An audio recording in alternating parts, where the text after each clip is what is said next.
somebody just now, you realize after a certain point that, all you have is relationships and memories. And, people are the only thing that matter, because sort of projects sort of come and go, but those relationships sort of travel with you. And wherever your people go, you go. That's true.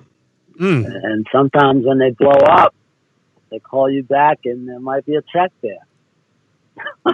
Sometimes. That happens. Yeah, it does happen. I need more of those memories and relationships.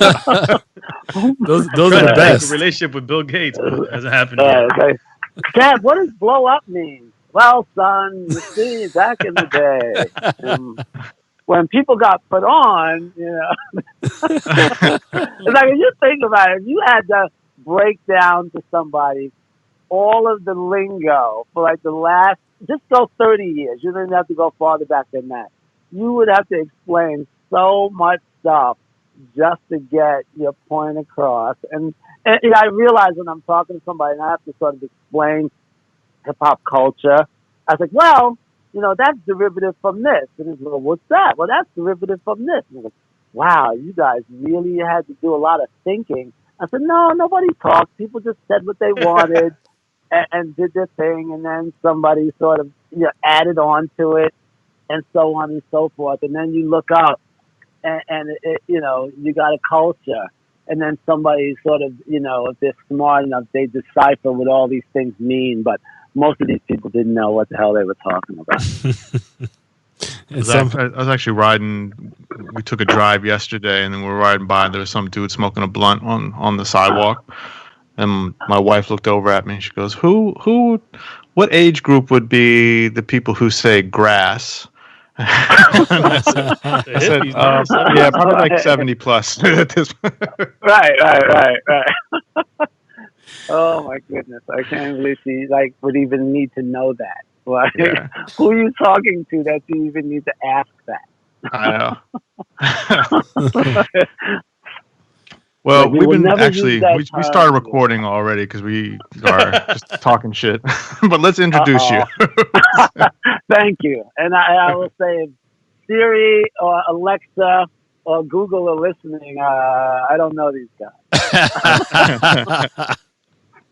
Nice. So with us today, we have a legend in the art world, Mr. Say Adams. And if you don't know his artwork, you probably actually do. Aside from bombing trains and coming up in the graffiti world, he changed his course and, really became a very sought after designer and still is. He and his partner were the in-house studio team for Def Jam for many years and did a lot of classic, iconic album covers. If you've ever seen the Chappelle Show logo, or if you've seen the Mary J. Blige logo, among others, that's Say Adams right there.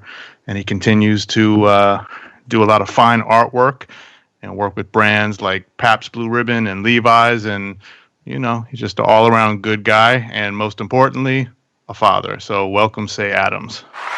Well, thank you for having me. Yeah. Even in the pandemic, we have a studio audience. So, yes. Well, that's good to know. It's nice to know that there are still people that will put their lives at risk to just to clap for you or the culture. Right. Show love for the culture. Oh my goodness. Hey, Say. Yes? Before we jump into parenting stuff, here's a question. I was listening to one of Claw's podcasts the other day, and they were talking about graffiti. And since you come from the early days of the graph world, what's your thought on, because graffiti seems to predate hip hop, and so what's your thought in terms of how did graffiti get kind of glommed onto by hip hop? Yeah, how do you think that happened? And do people feel from the graph world that graph should be a standalone thing, or should it be a tent pole in hip hop? Well, for all intents and purposes, if you break it down and you think about it like youth culture, and I know that that's kind of hard by today's standard because, we sound like old men talking about, this thing and putting it in this scholarly sort of context. But that's really what it is. Hip hop at its core was youth culture. It was young people doing their thing for their peers and nobody else. They weren't, there was, everybody sort of had the idea of getting paid, but we didn't have relationships with adults that could make that happen. So, you were dreaming with your friends. And, that's what graffiti was. It was, it was people sort of making art and designs for their friends. And when I was 17, 18, 19, I didn't even come in contact with anybody that could, buy me a hot dog, let alone, make enough money where I could buy a pair of sneakers. So that just puts it in the framework for your audience. I mean, think about your friends not even being able to buy you a slice of pizza, even if pizza's $1. Right. That's what we're talking about. Nobody's got any money. Everybody is doing this for the love. And I know that we use those terms a lot now in hip-hop culture, but that's the easiest way to understand it, is that nobody's got anything, and everybody's sort of, at the starting gate, and it's a level playing field. And so that's where we are, in the beginning. We'll just say in the 70s. I don't want to go too far back because, if you have teenage listeners, you've already, they've ran out of the room. Right, or you lost them at 70s already. Right. right. Lost them at grass. Phone. So let's just say modern day hip hop starts in the 70s, and even that, so someone's gonna get lost in that. Yeah, facts. Oh my goodness. So say you've got we usually just delve into the familial dynamic. Wait, but did we answer the question? Which question? No, probably not. Well, we'll go back and answer it at the end. And like, is graffiti considered by the graffiti? It's subjective. I mean, to me, right, graffiti is, I say youth culture, but nobody gets to define it, and that's where you really need to start. There is no need to ask a question, because if the three of you, if somebody asks you if you needed permission, if you needed permission to participate, you're like, I love it, therefore I'm doing it. That's what it is. Like, don't ask me, ask the kids that love it now and are doing it, because, you're not going someplace and somebody's going to give you permission to do your thing. You're like, I'm coming in. I'm going to do my thing. I got better beats than him. I got, better graffiti styles than him. I can dance better than him. I'm a better DJ. It all is sort of ego driven. You just want to participate. You want to leave your little mark. And the only way to do that is to be as good as the person that is on the top of the heap. And so, whoever that blue chip person is today, and, obviously it must change, from month to month. That's your goal. That's your benchmark. I'm coming in the game to take out X. So would it be safe to say that battling is the common thread that kind of like was woven to create hip hop in a sense? Oh, sure. Yeah, of course. I mean, you know what? Look at it like this. Like, remember, the early days of the lunch table, when you were in school. For me, and I put it on myself so I don't embarrass anybody else. But it was always about impressing, the girls at the lunch table, and like who could beatbox the best on the table. Somebody could rhyme on top of that, even if you had like flow that was long enough to last a minute. If you could do a verse. Back when I was in high school, that was good enough for the cool kids to recognize you. And that was all you wanted. Like, before people were using the term nerd, and before nerd became sexy, nobody wanted to be a nerd. But in theory, if you weren't one of the cool kids, you were a nerd. Right. By default, there was nothing else. You were either cool or you were not. And if you weren't even on anybody's radar that they would even look at you, you definitely were not looking at the cool, lunch table. And I'm not saying in high school I was sitting at that table, but I definitely knew it was there. And I didn't have the courage to walk over there and say anything to anybody, even though by today's standards, I might be considered one of those cool people. But in high school, I was as shy as anybody else. So how did you come out? Forget about the family for now. Now you got me intrigued. How do you come out of your shell to kind of set the stage for where you are today? Like, what was that catalyst? Well, for starters, the difference between me being a teenager and even, the birth of hip hop starting in my early 20s. I mean, even that is a huge leap. From 15 to 20, a whole lot of things happen. And so, like you guys put it in perspective, like how different were you from 15 to 20? And where did you sit on, the cool scale versus just damn invisible, and then forget, trying to influence somebody else. You were like, you know what? I'm good right over here. You know what I mean? Like, think about that for a minute. If you had to be put on blast and really try to impress somebody when you were a 15-year-old, a 17-year-old, you're like, I think I'm just going to go home. A lot of pressure.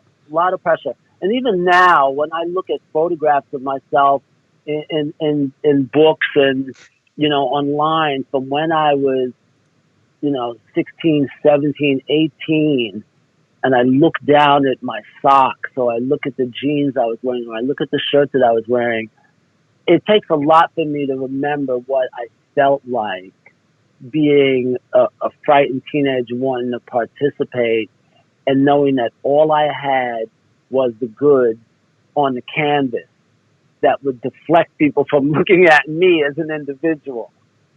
And think about it, like what was in your head versus what was in front of people were always two different things. Like all three of you are silent. No, it's true. I'm thinking back. I'm reminiscing myself. I'm like, damn. Oh my goodness! I'm like, I lost the whole show. Nah. Oh my goodness! That's the thing that I love so much about hip hop, though, is that you don't need permission to participate. If you wanted to play high school football or basketball, you had to go through the coach. You had to go through the teammates. If you didn't look cool, you couldn't get their attention. With hip hop, all you had to do was just do your thing, little by little, and you perfect your beats. You write your little rhymes or this or that. I was watching this interview with Chuck D, and he was interviewing Rakim, because Rakim has a new book out, and I'm looking at this in 2020. I worked with Public Enemy on all of the important records in their career. I worked with Eric B. and Rakim. I went to high school with Eric B. He was one of my best friends. His brother, Ant Live, who is no longer alive, was one of my best friends. Oh, shit. And so I came up with the Eric B. and Rakim crew. They're not, this is not something that a lot of people know unless they know me. I'm a Queens guy. So, Eric B. and Rakim are, they're Long Island. I knew them well. And I did all their early graphics. And I'm listening to Rakim talk.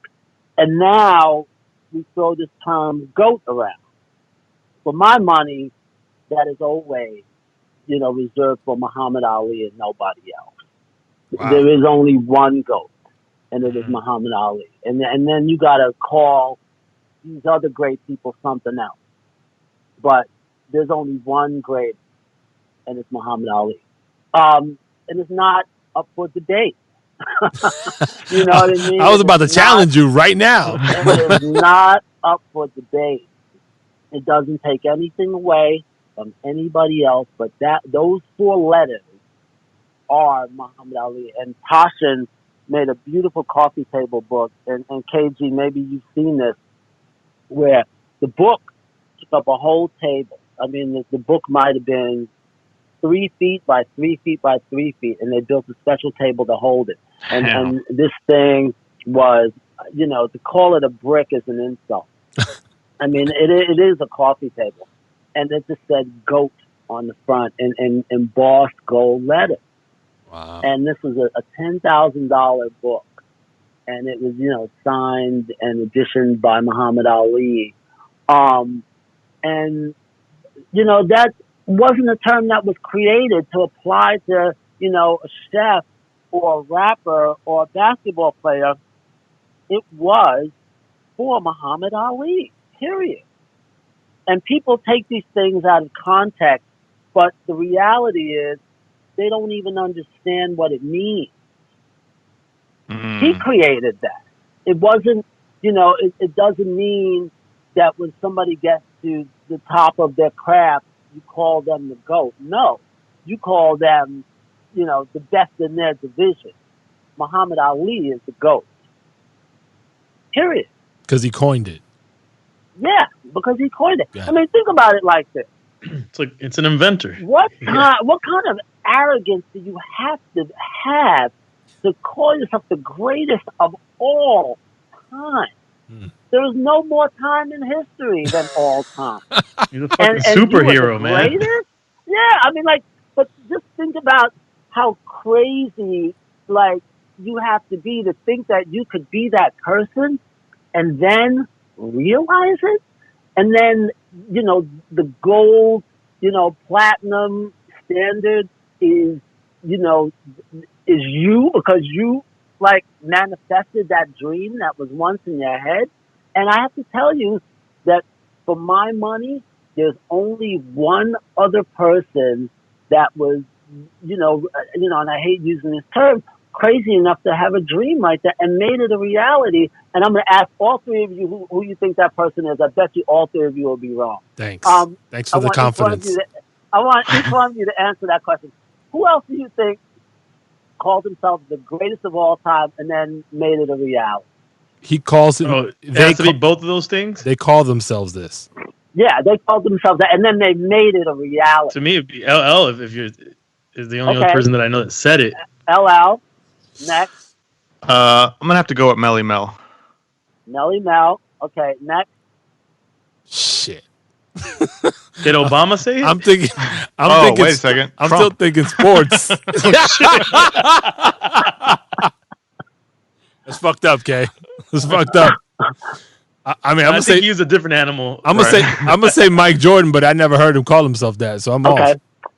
The answer is Kanye West. Ooh. And now think about it. Doesn't it make sense? Who else is crazy enough to call themselves the greatest of all time and then achieve it? And I only know this because I heard Kanye talking about it once, and he said, people give me a hard time because I had the audacity to want something better for myself. And I thought, that makes sense. And, he was a good producer at best. And he had aspirations of being the greatest producer of all time. But, okay, you're going to take Quincy Jones out? What are we talking about here? You're already in fantasy land just by thinking, below that. Quincy Jones is the greatest. And then, you got all these other people that, now you could pile on top of that conversation. To get, Babyface and L.A. Reid, all these amazing producers, and you're thinking, you're going to be the greatest? And so stop right there, right? And then you think about this. Then you are a really good producer, and then you have the balls to think that, okay, now you want to be a rapper? And I'm like, okay, you know what? I don't know where, what you've been drinking, but you are delusional. And then to make it a reality and become this megastar. Once I saw him on an arena stage, I was like, this is that guy whose name I used to see in the liner notes as a producer. Now he is a bona fide superstar. And then he's on the cover of Time magazine. And I said, you know what? I am never going to be in a company of somebody and let them diss Kanye West again. That motherfucker is unbelievable. Yeah. I'm a Kanye believer over here as well. But so it's basically you're manifesting your destiny in the highest way. When you put it in that context, and a lot of times when people, browbeat Kanye, they don't know what they're talking about. Yeah. Like when you put what he's done in the context of a producer, that could have just been, a footnote, on an album. Which there's many examples of. Yeah, it's unparalleled. It is unparalleled what he has done. And that, and I'm not condoning any of the behavior. I'm just saying the dream is real. Yep. That's all I'm saying. I agree with you. So Manny, we're gonna need you to remove that line off your LinkedIn, please. Oh, he has goat on there? No, I'm just fucking. No, I got G.O.8. No, I'm kidding. I think he put sheep on his. What does sheep stand for But again? you know what? Like when you put it, the problem is people don't put it in context. And so I thought about it one day because people were knocking him. I said, look, you know what? If you look back in the history of show business, people have done a lot of crazy shit. If you chronicle their career, so there's a moment now where people are like, they're hating on Kanye and they're talking stuff, but they don't really know not only his history, the history of show business. The minute people get money, they get weird. But you don't know that if you haven't been around long enough. So if you're looking at celebrities by today's standard, it's easy to look on social media and diss people. But you know what? Imagine that kid in the lunchroom that had a dream for himself, and then he's on the cover of Time magazine. Fuck all of y'all. Y'all don't know anything about what it takes to make it in America. Kanye West knows. And you want to know something? People won't like this, but Donald Trump knows. It's not a small thing. It is not a small thing. Love him or hate him, he made something that was impossible possible. And all it tells you is that you can do the same thing. But you got to start with that crazy ass dream. You got to start with, people laughing at you out the gate. Mm-hmm. Who's signing up for that at 15 years old, 20 years old? Takes a lot of cojones 25 for that. years old. So let's talk about that for a second. That 15 to 20 age. I mean, and you specifically. Now you've got a son, and did you have him early on? Were you in between 15 and 20? Were you a young father? I was 21 years old when my son was born. Okay. And so he started when I was 20. I'm sure your listeners can do the math. But I'll make it right. Yeah. And what's so that I like was to be a 20 young father, especially? I mean, at that point, are you still doing bombing trains? Are you bombing trains? And that sounds terrible too. But or are you? But in the hip hop way. Just to put it in context for your listeners, it is 1983. I'm 19 years old. I'm 19. Like, who's done with being young at 19? Right. My whole life is in front of me. I've never had a real job. I've never done anything, to earn an honest living. Like, I haven't done anything. Everything is in front of me. The only thing that's behind me is sharing a bedroom with my brother. My parents busted my chops. Like, I haven't done anything yet. And so my girlfriend, gets pregnant, and so she's about to have this baby. And I'm like, it didn't even sink into me that, real life as you know it is over, my friend. You got to get busy. Like, you got to find some money somewhere. like, and I'm a graffiti artist. Like, that's my hustle. Like, I'm tagging. Like, it's really hard to even put it in the context. Like, now when I say it, it sounds so crazy as a career path. Mm-hmm. It's like, you might as well just, like, you see that cliff over there? Right. Like, it's like, like, wow. And the only thing I had going for me is that I didn't understand that enough to be scared. That's what I had going for me. That was what I had as, like, that was my benefit, is that I was, too young to even know the difference. Youthful ignorance. Yes. Yes. Yeah, that's dope. That was my badge of honor. I was repping stupidity. And so you have your son, you're 21, still out there tagging and whatnot. Like, at what point does reality hit and say, "Oh shit, I'm a dad"? And I don't know. At 21, were you getting busy? I'll tell you where reality hit. Reality hit when I was holding like a baby in my arms. I mean, believe me, it kicked in a couple of months before that, and I had to get my own apartment, and my folks kicked me out of my room. That was reality. Wow. And so my girlfriend and I got an apartment, in our neighborhood in Queens.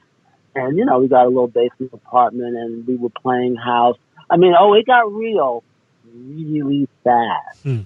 When all of my friends were out doing fun stuff, and I was, like, mixing formula. Playtime is over. Put your black book down, like, pick up a bib. I had to learn. And obviously, Casey, now you know everything that I'm talking about. Having to, birth a baby and change diapers and all of it. Oh, my goodness. Like, reality really does bite, I will tell you. Man. And it taught me to grow up really fast. And I didn't have a bunch of people to lean on. While my parents were still, in my life and they were still together, I had to figure out a lot of things for myself really quickly. And there was no manual that you could read, although I did try to buy every book that there was about how to raise a black boy in America. And you don't even want to get me started. Like, were that any is a whole nother show, believe me. Were any helpful? Of course, yeah. I mean, I had a whole library of books about how to raise black boys in America because, contrary to popular belief, there was this theory that, black boys were in danger and they were an endangered species, and you had to give them the right tools in order to survive. And this sounds really strange when you consider all of this stuff that's gone on, with all of these shootings and all of the stuff that, has happened with kids out, in the streets. I was thinking about that by the time my son was born, and I took it very seriously. Because I had a lot of run-ins with authority figures, but I was also really young. I didn't know that stuff would go on for another 20 years. But I just didn't want my son to be a statistic. And I dedicated, the rest of my life to making sure that I could change my circumstances so I could change his circumstances. Now, at some point, you become a single father, correct? That is correct. Sadly, his mother and I did not see eye to eye on everything, and we split up. She went back home, and I went back home. Only he came home with me, not with her. So she went back home to her mom, and I went back home to my folks. So break that down, because that's not the typical thing. That no, happens. but I just came from a working class family, and the idea was that you don't run away from your responsibilities. And I think I sort of didn't. I just never thought about it before, so I didn't have any other idea in my head, and my sisters weren't having it anyway. So it was like, you're going to step up and take responsibility. And, it just wasn't even a thought. Like, you're doing it. So I was like, okay. So I didn't even have that thought or option of being a deadbeat dad. And so all of a sudden I was like, well, we're a team. And once I decided that we were a team, even though I did all the heavy lifting, the goal was to, take care of this life that I brought, into this world that can't do anything for himself except pee on himself and need a whole lot of diapers changed. And I just felt it was my responsibility. And so I just stepped up. I just did it. Now, did you have any, was your girlfriend at the time, did you guys get into any kind of custody battle, or was she cool with you being taking your son? We did. The thing that you guys have to understand is that this is at the height of the crack epidemic. Okay. And so we're talking about the early 80s. Right. Nobody's got any money. Crack is running rampant in the inner city. And we were both young. She was a teenager. I was 20. Yeah. So, I hope I don't need to paint a picture of that for you. And then we have a newborn baby. But she was so young, it wasn't like, there was a whole support system behind her fighting to, to help with the responsibility. Her mom was like, do what you need to do. And so I eventually took her to court for legal custody, because one of the things that I did not understand at the time was that just because you have a baby with a woman, you as a man do not have legal custody of the baby. And so I had to sue for legal custody to be his guardian.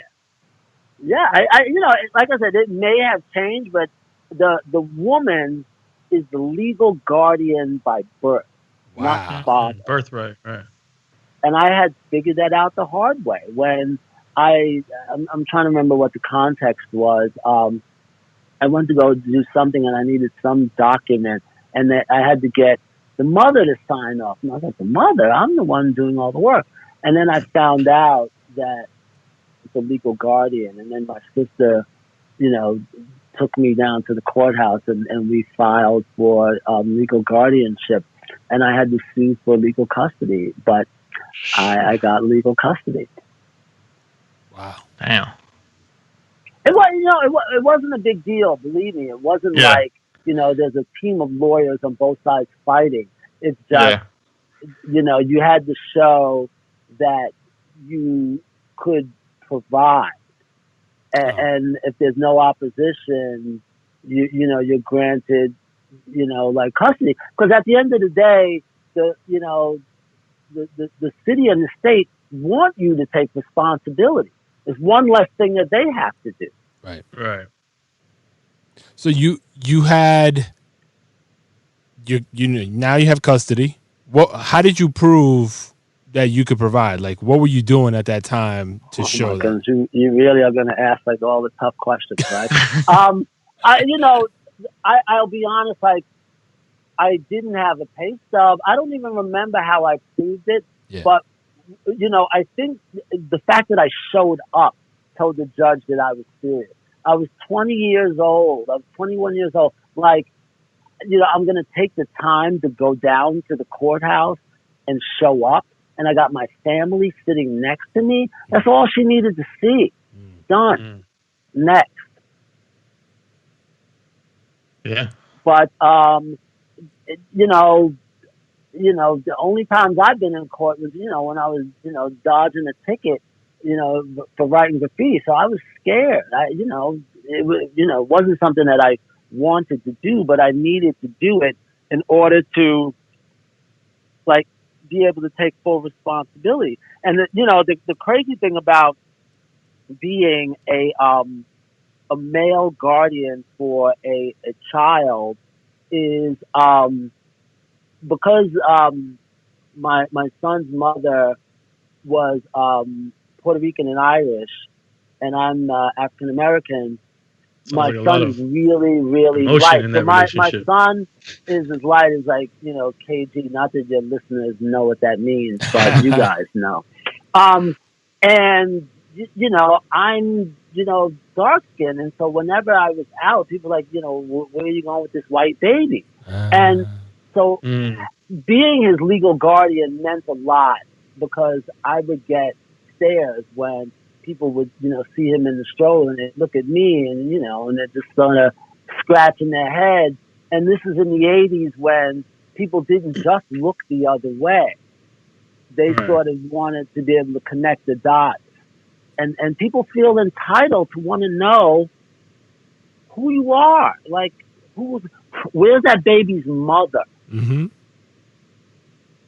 And that was one of, my favorite things that I think back on that people would say to me.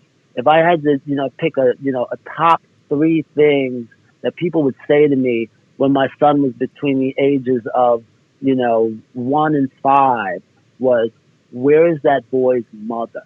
Damn. Consistent. And I'm like, I'm his legal guardian. I'm his mother. And they would be like, what? Not I'm his father. I'm his mother. What's the feedback after you say that shit? Because that's got to be like a record scratch.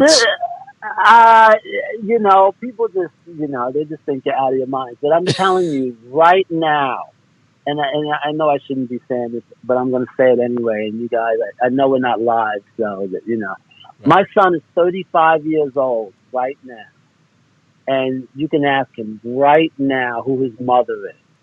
And he will tell you that his mother is alive, but I've been his mother and his father. And I talk to him every single day. And he will tell you that. Yeah, that makes sense. I would give Father's Day cards to my mom, raising me as a single parent.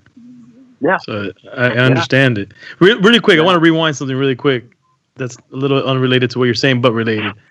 You said you got tickets for writing graffiti? Yeah. I mean, you get caught. Now everybody's getting arrested and sometimes even shot. Oh, well, this is the early days when all they did was beat you up and let you go. But they did. You get like a summons. Like, you hop the turnstile, you get a summons, and back then, you'd have to pay $35 or something. And most of the time, all you had to do was really show up and they would waive it. Now the city needs money, so they're not waiving anything off. They're gonna squeeze you for something. But back in the day, you would get a ticket, a summons. And so that would have never been anything that they would have looked at those tickets to hinder the process of you getting the guardianship, the legal guardianship. No.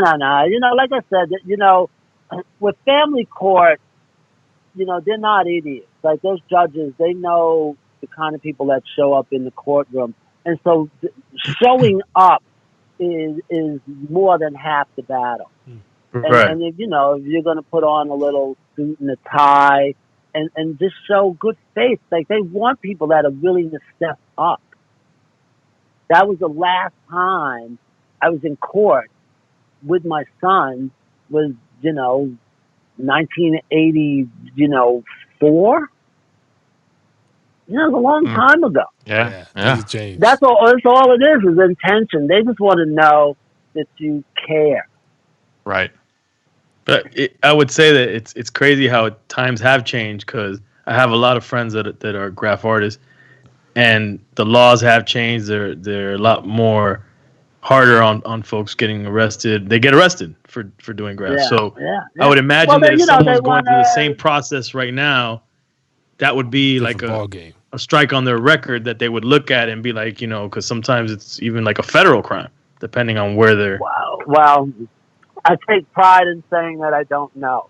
But I think more than anything, they want to set an example, and it's always been about setting an example. And I came up in the era of Scared Straight, and then and I imagine that they've done different versions of that, and we'll get into more of that, down the road. But it was, for me, it was always like, drugs are bad, guns kill, like the third rail will electrocute you. Like I didn't need an example of what that looked like. I'll take your word for it. Right. And that was sort of how I always lived my life. Nancy Reagan says, Just say no. drugs are bad. Yeah, just say no. I'm like, okay, done, Yeah. I I was like, all right, cool. I'll just say no then. Yeah, I'm good, I have a question for you. Say, just thinking about your trajectory, and you being a single dad. Do you recall like what was like the hardest experience you had, kind of with that conflation of being an artist, being a father, trying to provide, like all those things coming at you at the same time? Do you recall what the hardest experience was? Yeah, I can tell you instantly. So imagine being a young man of color, and I don't know how many of you have children. I mean, I know KG does. All of us. Yeah, have everyone you guys here. ever noticed changing stations in the men's bathroom? Yep. They're in all of them. In the 80s, they didn't have changing stations in the men's bathroom.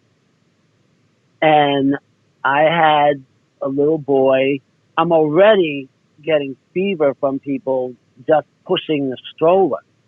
And when I'd have to change his diaper, I would be, in a train station bathroom. And sometimes I would go into a corporate building because they had nicer bathrooms. And you guys ever been in a bathroom at a ball game? Ooh, yeah. Would you ever want to roll around on the floor in a bathroom in a ball game? Nah. Right? Oh, now, you got a visual of that, right? Yeah.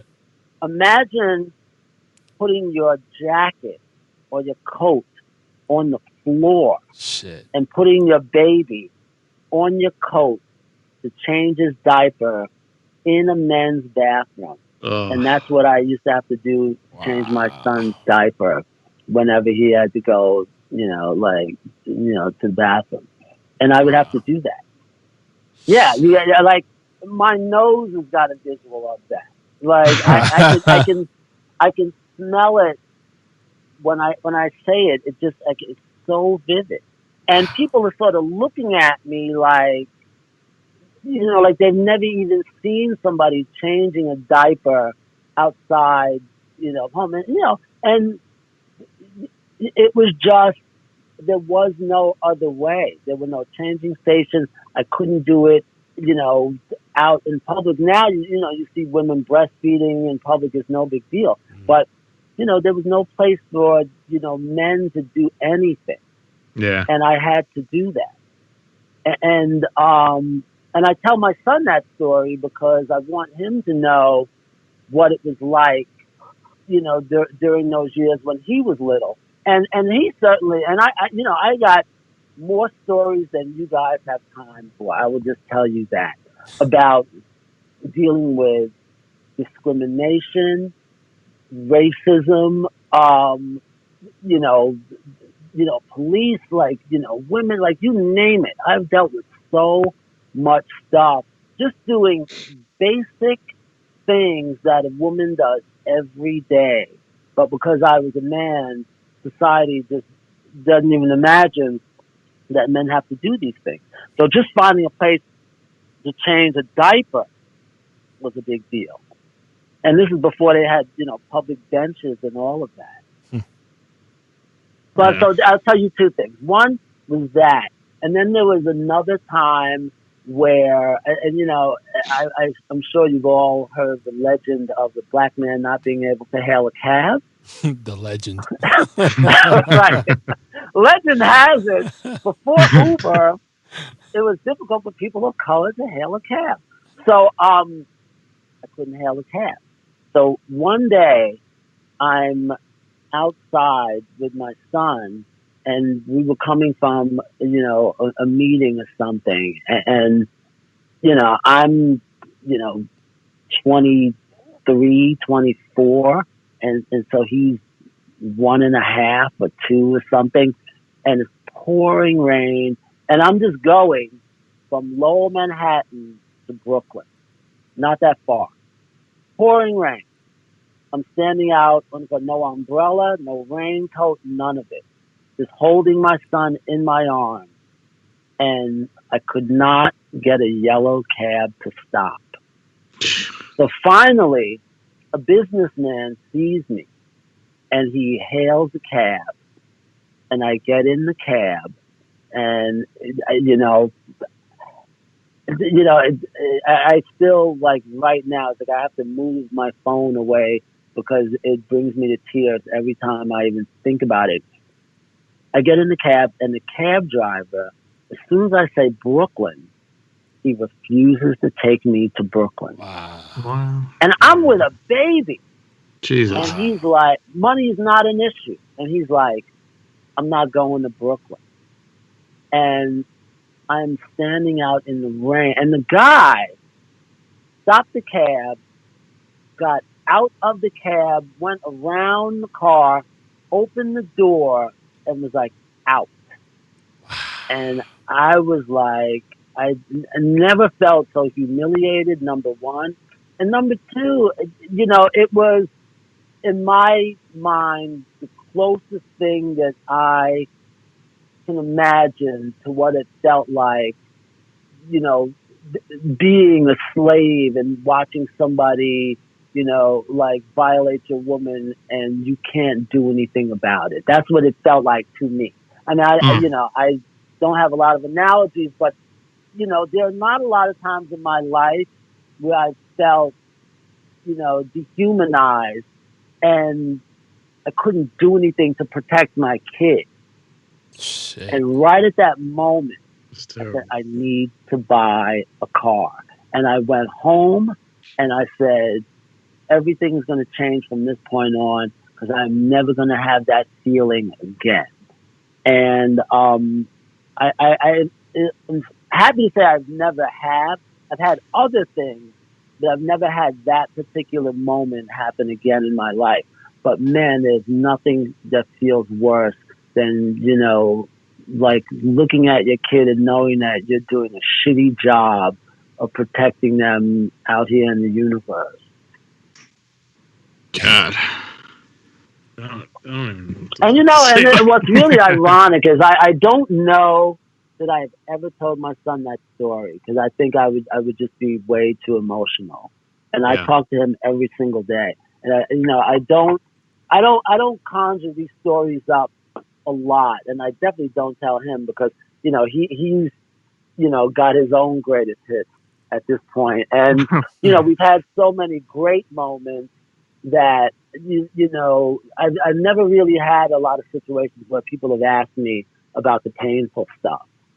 Yeah, but it looks like you guys are going to be those guys. Well, yeah. I mean, just because we know that, I mean, what we try to do specifically is also give other viewpoints, and there's all types of people going through all types of different situations, and you just never really hear all the different perspectives. So there's the same, maybe not the exact same thing that's going on that happened to you. There's probably probably not. There is other people who have felt along those lines. So well, they're horrible experiences. I mean, the only reason I even think it's worth sharing is because I sort of want people to know that it gets better, number one. And number two, it doesn't define who you are as a human being. And if anything, that was a source of fuel for me because I said I'm never going to make somebody make me feel that way again. Because if that baby wasn't in my arms, that cab driver would have caught it. Mm-hmm. Yeah. And there's not a lot of moments in my life where I have really been angry, but that was, one of the all-time worst feelings of my life was that moment. And I could see it so clearly when I started talking about it. But I do have a couple of others. Shit. Well, here's another question, and not to dwell on bad feelings too much, but I do want your perspective, and we'll keep it light. But so, at some point, your son goes away for a bit, and how, as a father, how did you get through that, and then when he's home, keep that Well, strong rapport with him? let me start with the first part, because it takes a little while to sort of get into this headspace, and I can tell you that nobody really asks about this, and I don't mind sharing, because I realize it's therapeutic to even talk about it. So in 2000 and I want to say 2010, my son got sent to prison for 10 years. And what happened was we were living in LA, and we went through a stretch where he stopped listening to me. And we were living in LA at the time, like I mentioned, and he started running with a crowd that was, smoking weed, and then in LA, people drive. We were from New York, so we didn't drive. So just the idea of him sort of rolling with people that had cars and transportation, as you know, transportation is freedom. Yep. Yeah. So when he wasn't in the house, I didn't know where he was. But this also predates cell phones. Yeah. So, you have freedom on the one Perfect hand, storm. but you don't have access on the other. So he's running around with these kids, and I only know that he's okay when he shows up back at home. And I could tell you stories back when, years before, when he was a teenager. I mean, he was a teenager then too, but he was a preteen then when we were in New York, and we moved out to from Brooklyn to LA to, take advantage of the good life. And, my career was going well, and I wanted to provide a better life for my son, because when he was hanging out, in New York, he was running with a bad crowd, and I was afraid that he was gonna, just end up getting with a bad crew, and something was gonna happen. And so I moved him out to California, and we had a beautiful house, and I thought I was providing everything that he needed. And I'm a hands-on father, so if you guys have ever seen Boys in the Hood, the Lawrence Fishburne character, to this young man, his name is right. What's my man's name? Cuba? Manny Gooding, Cuba Gooding Jr. Yeah. So, I'm the Lawrence Fishburne character, and, my son Eric is Trey, although, Eric is a little bit younger, but very similar scenario, where all I want to do is to protect him. I just told you that story about the bathroom and the cab and all of it. So you can tell I'm a hands-on father. It's just the two of us.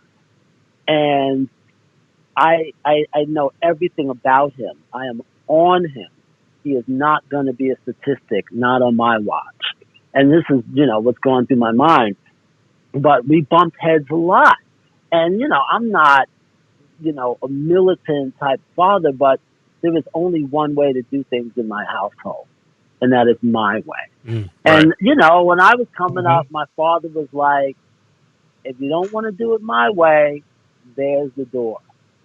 And, I always sort of grew up knowing what that meant.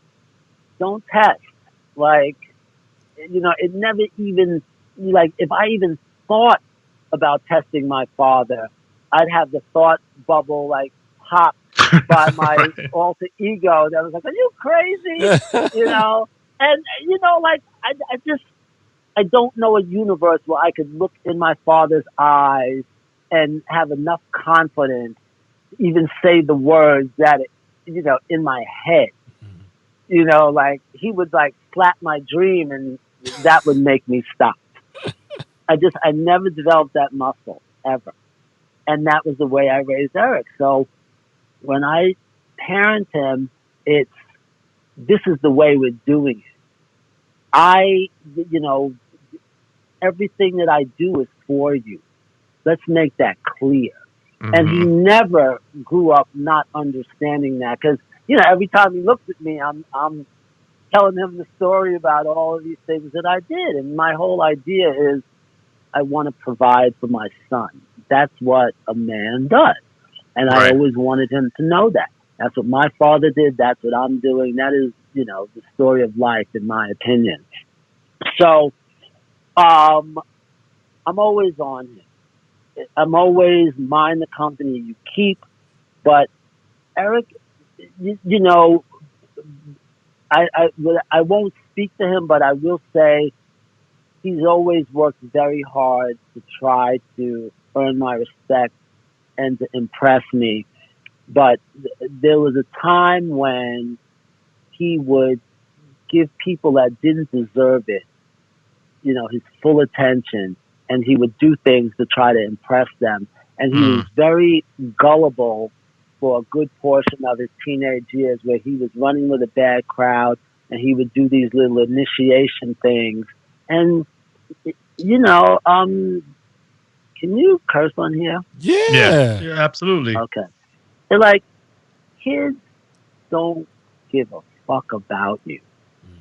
It's just not in the teenage gene to really give a damn about you and your friend. So they will put you up to do the craziest things. If something bad happens, something bad happens. But you have to have enough common sense to know what's right and what's wrong. And I worked really hard to try to always teach Eric that.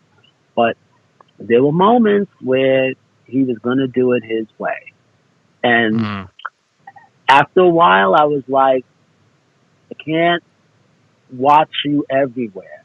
And so he went and he got, this was, show you what kind of, like kid he was. He took, he got to a point where he didn't want to be in LA with me anymore. And he said, I want to go back to, Queens and, be with my mom. And so his mom signed off. I agreed. I flew him back to New York. And then after a couple of months of being there, he decided he didn't want to be there. So he wanted to go live with my family in Georgia. And so once again, so just to put it in perspective, he hasn't graduated high school yet. He's like 16 years old, and he goes to Atlanta, a suburb of Atlanta, and he's staying with my family, and he's out doing God knows what during the day and at night. And I get a call from my niece that Eric has been arrested. Oh. And when I finally, get on the phone, my mom at the time is in the hospital and she's ill. And so when I get this call about Eric being arrested, I'm like, fuck him. He can sit there until I can get to the phone, and then I'll figure out what I'm going to do with him afterwards. But my mother is my priority. So that's the way I'm thinking. Yeah. And so a couple of days later, I find out that he and a bunch of other kids have been arrested for armed robbery. Oh, shit. And now the minute I hear armed robbery, I'm like, oh, they made a mistake. Oh, shit. Not my Eric, not the Eric that, I sent to private school. I'm just like, they got the You're wrong in denial, guy. basically. Yeah, I'm like, oh, it wasn't me. And his mother's upset, his grandmother's upset, my mother's upset, my whole family, because they're like, that's not our little Eric. So the first thing I'm thinking is, what is my niece's, what is she doing over there? Like, how did this happen? Like, how did you drop the ball? Like, Right. and what I found out was she wasn't, really on him the way I was on him. And him and his, I use the word friends lightly. I don't know anything about these other people. Yeah. All I can really do is speak about Eric. But they, there was some abandoned houses, from what they tell me, in this area of Georgia, and they ordered Chinese food, and their goal was to rob the delivery guy. And right there, I'm thinking, okay, this is already like a bad made-for-TV movie. I was like, clearly these guys are not geniuses. But I'm like, if there's 4 of you and nobody says that this is a bad idea, right. like you can just see it so clearly. Yeah. It's a miracle that they weren't hurt. So they, pull out a 22 on this little delivery guy, and they take $30. Oh, and the Chinese food. Oh, shit. And they go over by like a school, and they're eating the Chinese food. And I think they took his jewelry or something. I was like, ugh. It turns my stomach to even say this now. And the guy goes back to work. Work calls the police. They start roaming the neighborhood. There's not a lot of places, and they know where kids hang out. They roll up on them, and they ran onto school grounds, and this is at night, like 7:00 at night or whatever. And what I didn't know was that if you were caught on school grounds with a weapon, it is it's a felony. Oh. It's a rap. I never knew this. And so the 4 of them get caught.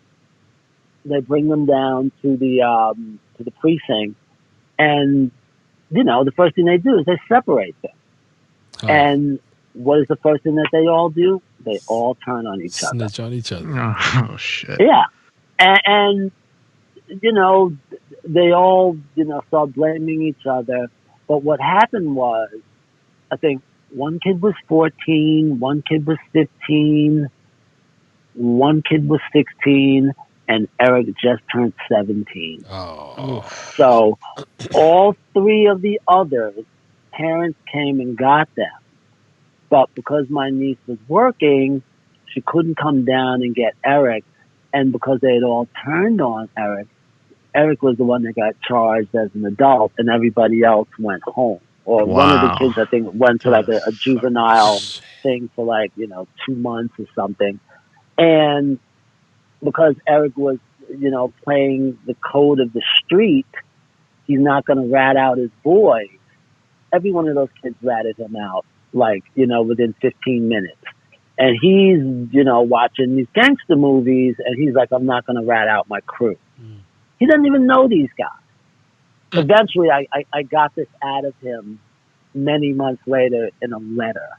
I hadn't seen him in 3 months because my mother was sick in the hospital.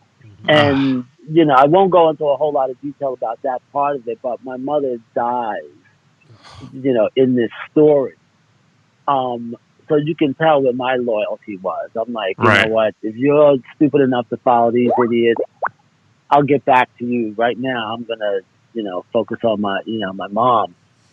And his mother and her mother and everybody's in an uproar, and my family's, really worried and all of it. But I kept thinking, like, where's the common sense? Where's the common sense? And so we were writing letters back and forth. And, there was just a little bit of defiance in him that, I kept thinking somehow he's trying to prove something to me. And he also didn't take it seriously when he had the chance to take it seriously. And they got a crap lawyer without my permission, and the lawyer told him to cop a plea, and that's what he did. So by the time I get involved, he's already sentenced and on his way to the first, like county jail or whatever it is. So I fly down to Atlanta, drive 2.5 hours to, where this, places that he is held. And by the time I get involved, it's like there's nothing I can do.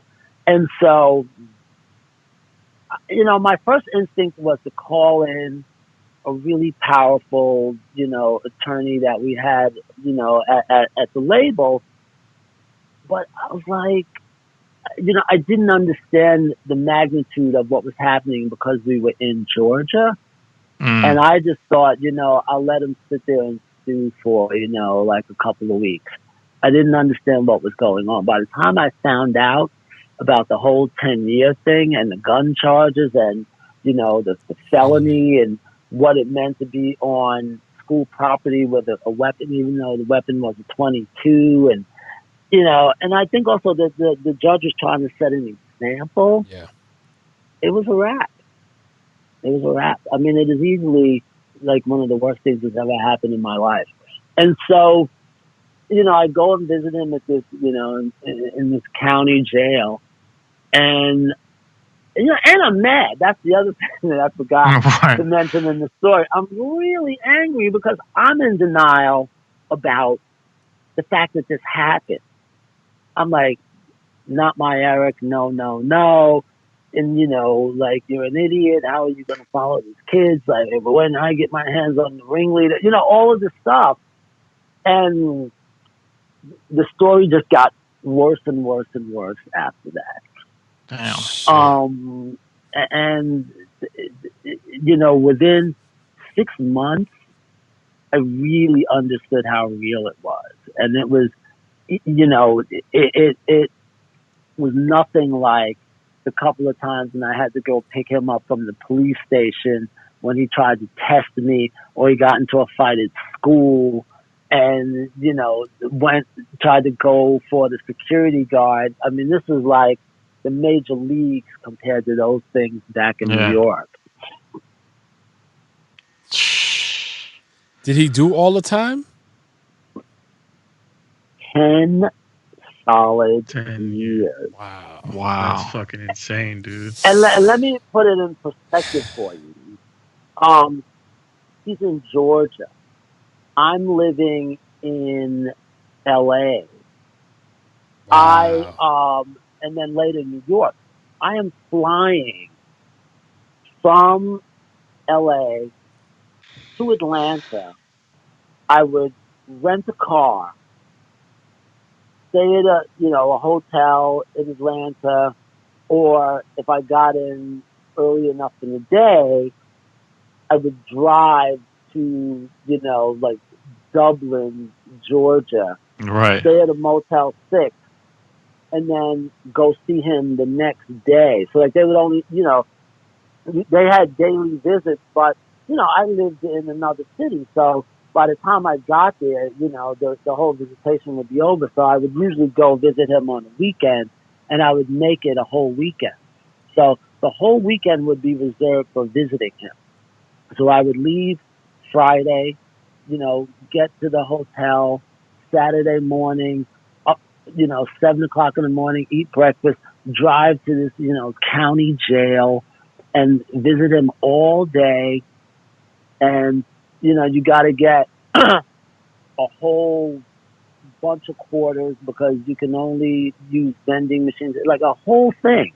And you can only send them money to money orders, and it's got to be somebody else's name. And oh my goodness, like talking about it, it brings up all these memories of all these things I had to do just to see him and to make sure he was okay.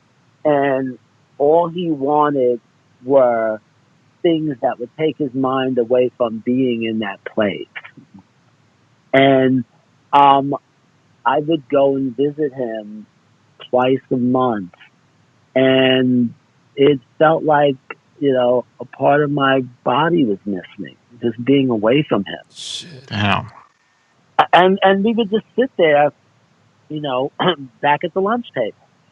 Just like I was saying earlier, and we're just talking about everything. But now we got the ultimate quality time.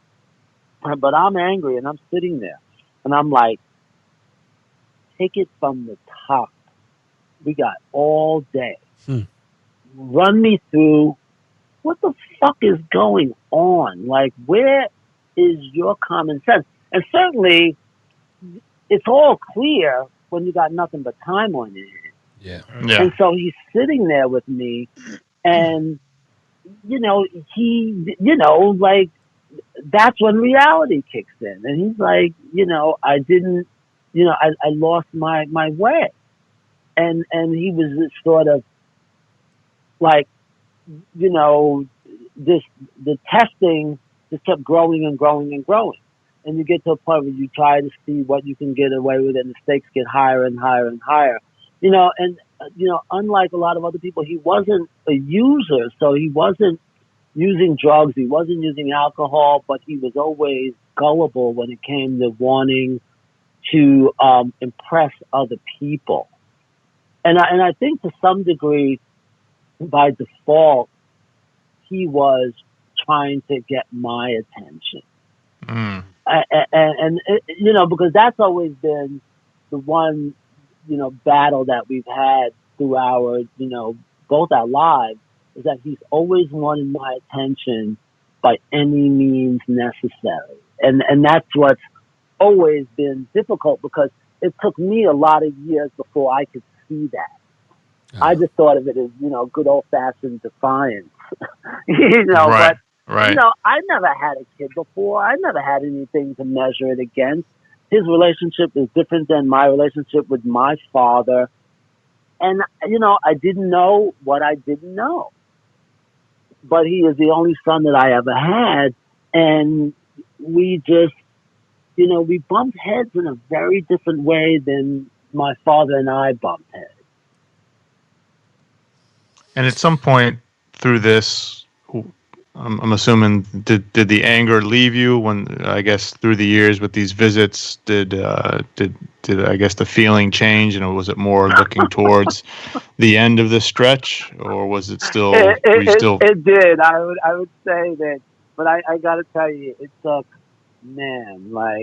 it took a solid 5 years before I was not angry, and I got to a place of healing. And to be perfectly honest, it took me seeking out therapy because I needed answers. Like, I was like, where did I go wrong? What did I do wrong? I put him through private school. He had the best of everything that I never had. Like, when Eric was 5 years old, one of the things that I knew when he was going to school for the very first time is I wanted my son dressed from head to toe. And he had a brand new pair of Jordans. So he had a pair of Jordans before I did. Right. And, now, he's probably got 20 pairs of them because, he was raised, in a sneaker culture mentality. So he knows so much about sneaker culture, and he knows that I sacrificed so he could have the best of everything. And that's where he gets that aesthetic from. I would do anything for Eric. And that illustrates it. And, I couldn't understand how he couldn't see all the sacrifice for him.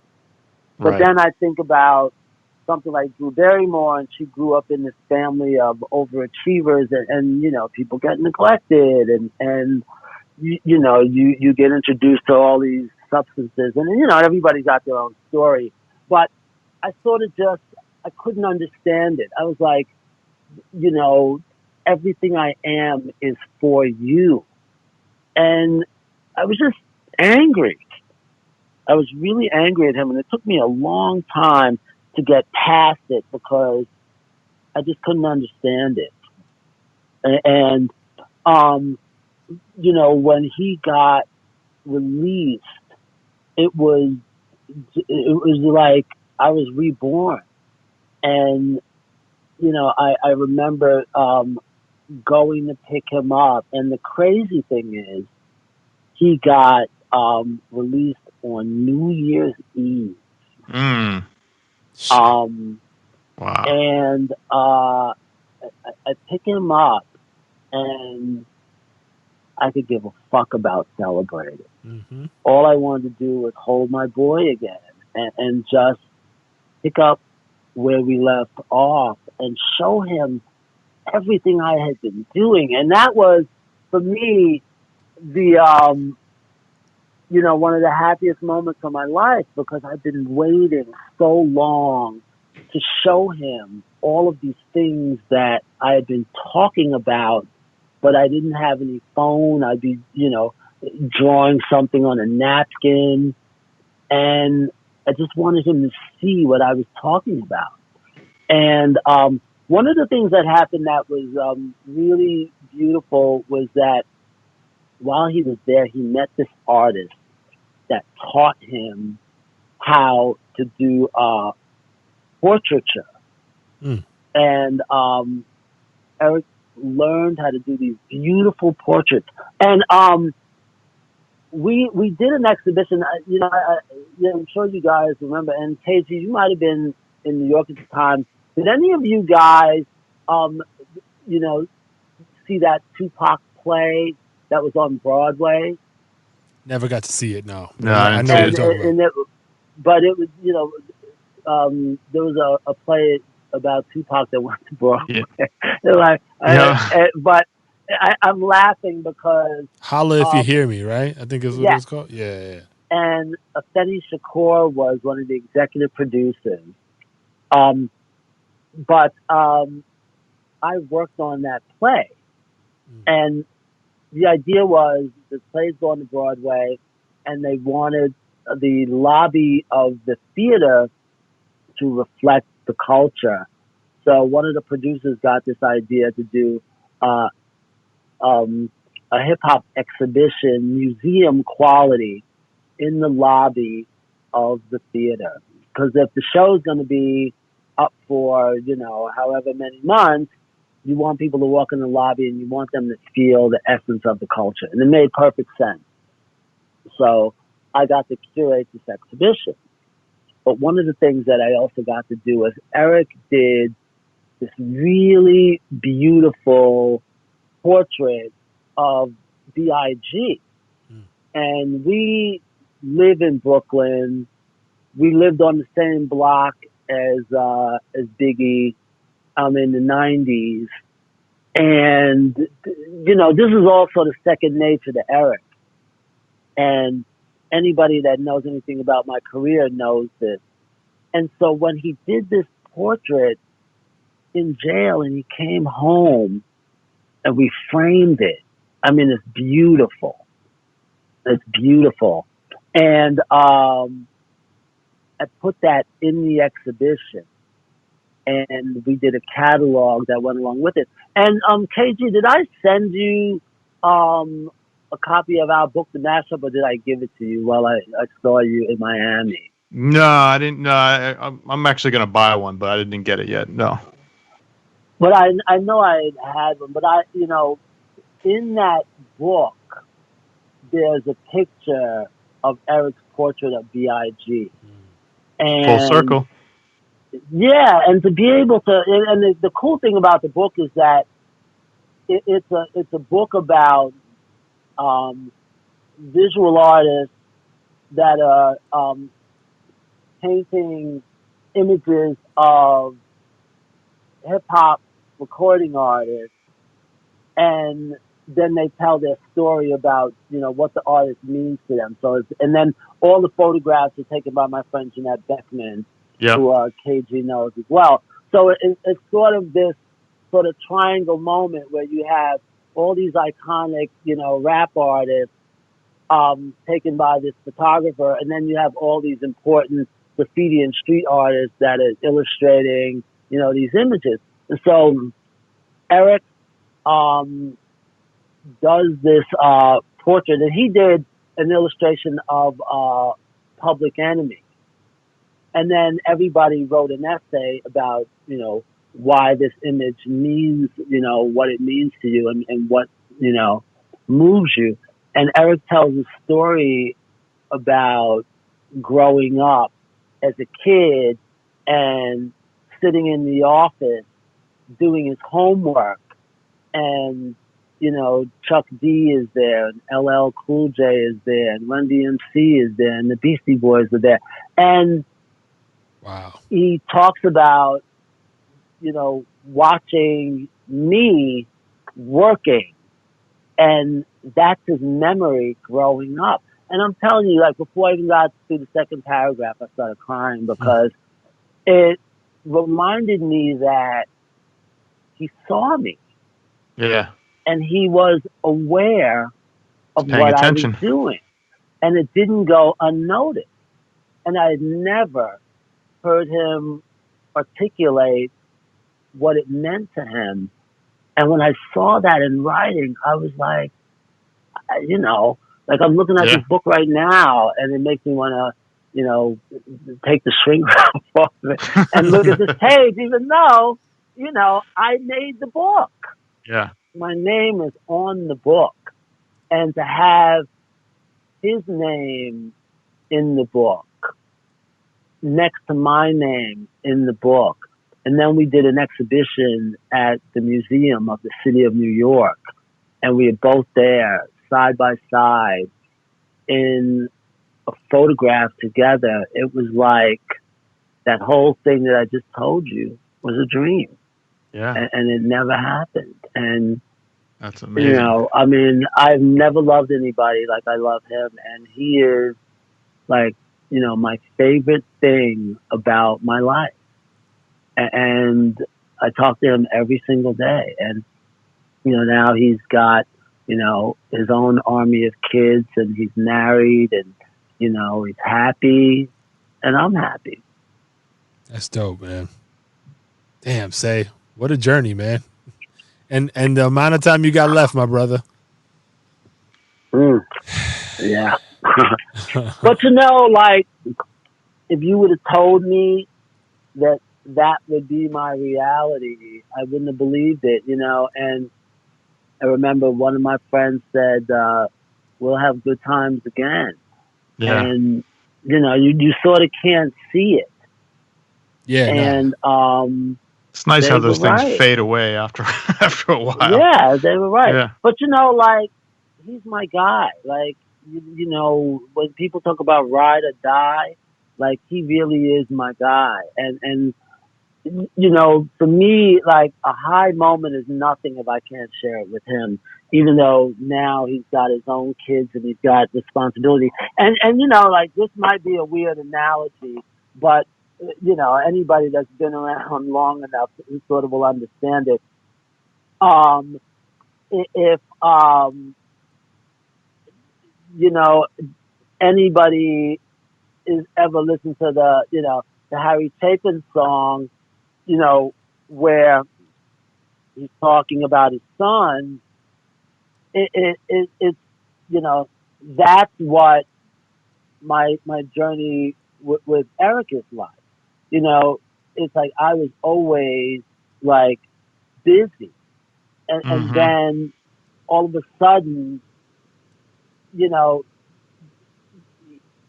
he grows up, and then it's like now we have to schedule time, and it's just, it's just this weird thing,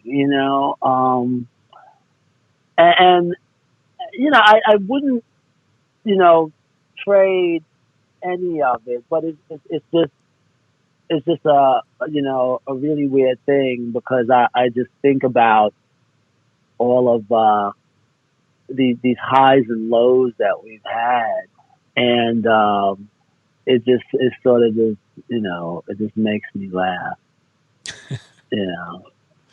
Well, that's good. So we've definitely had that kind of life. It's good that you can even, after telling us all about it, the reaction is laughter. Yeah. I mean, Well, now, you know why? Because I'm lucky.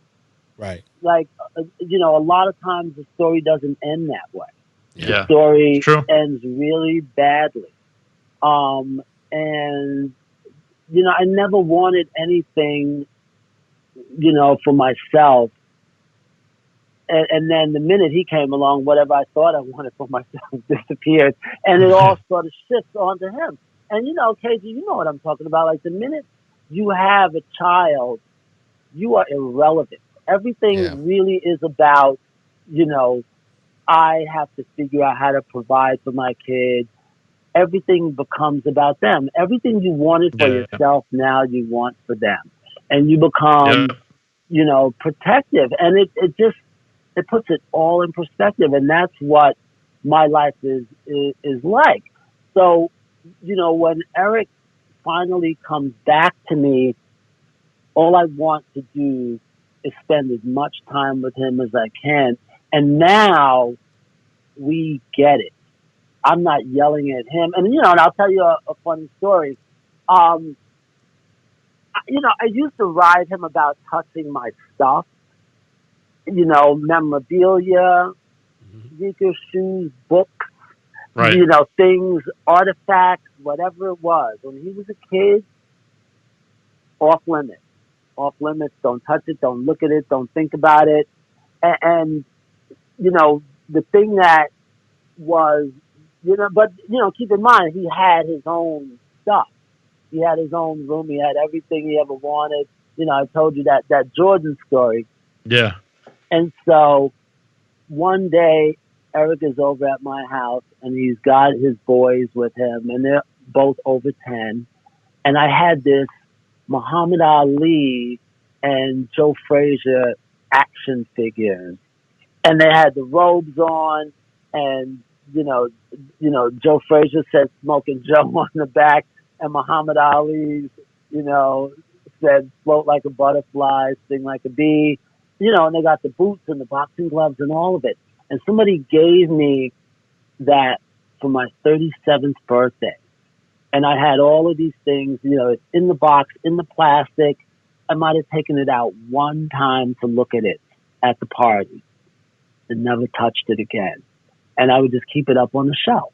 The same way everybody, keeps, all of their prize, dolls and all of it. And one of my grandkids asked me who that is. And Eric's like, we don't have enough time to listen to this story. And, and this is where he sort of, we sort of fall into, I'm George Jefferson, and I'm about to tell this you can edit this out.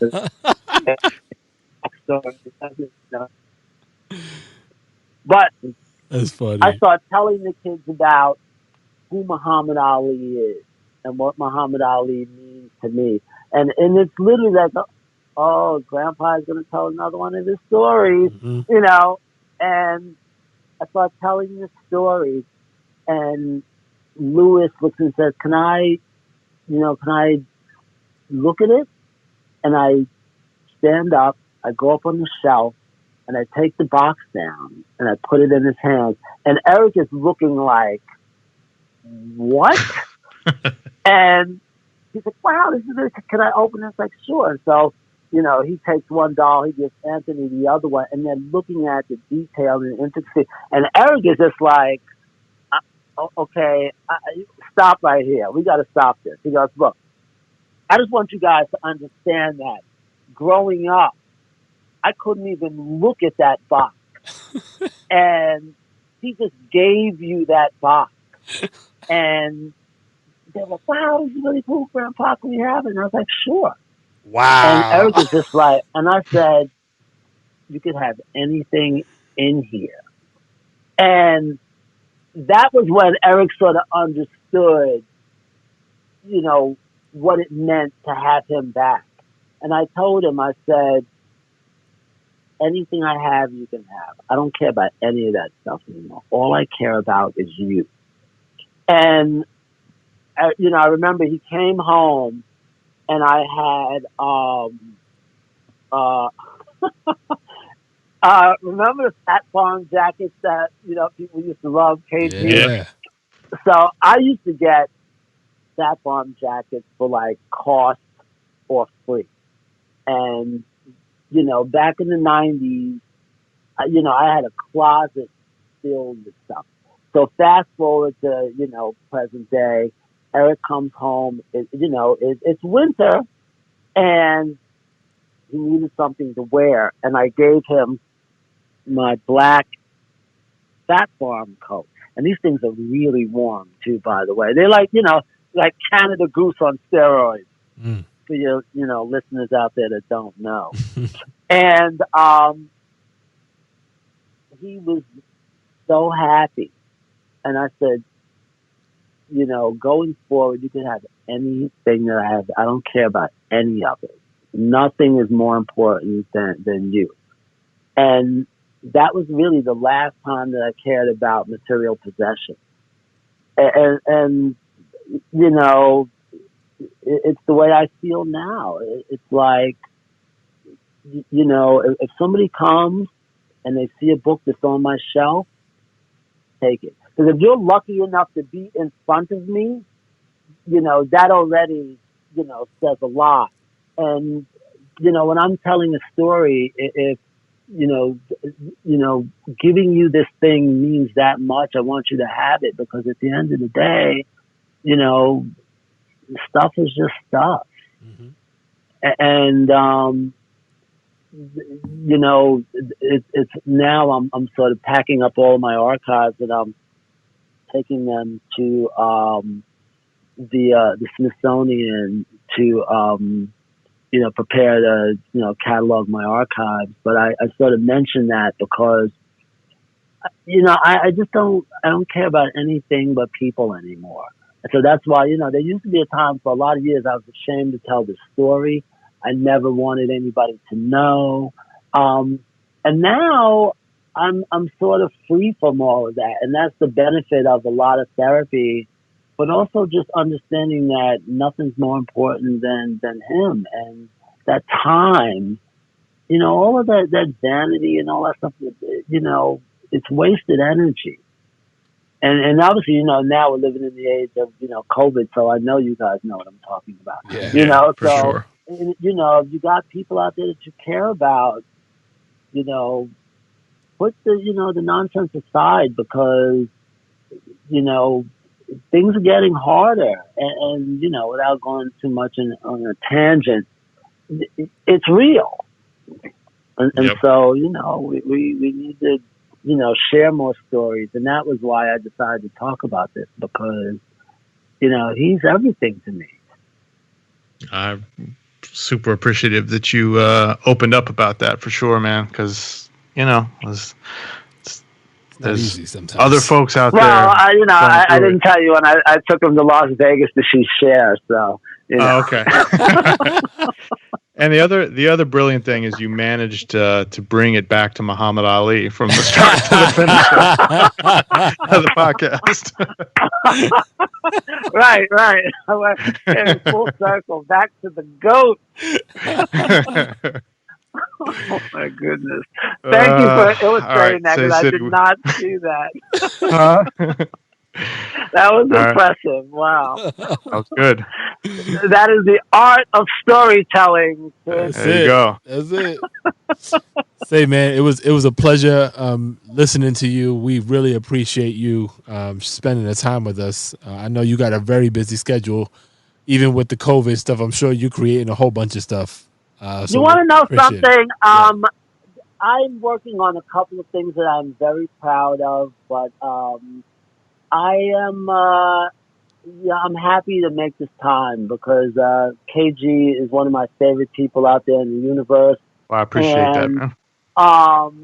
Recently, before this, I was in New Orleans, and I met Cyril Neville.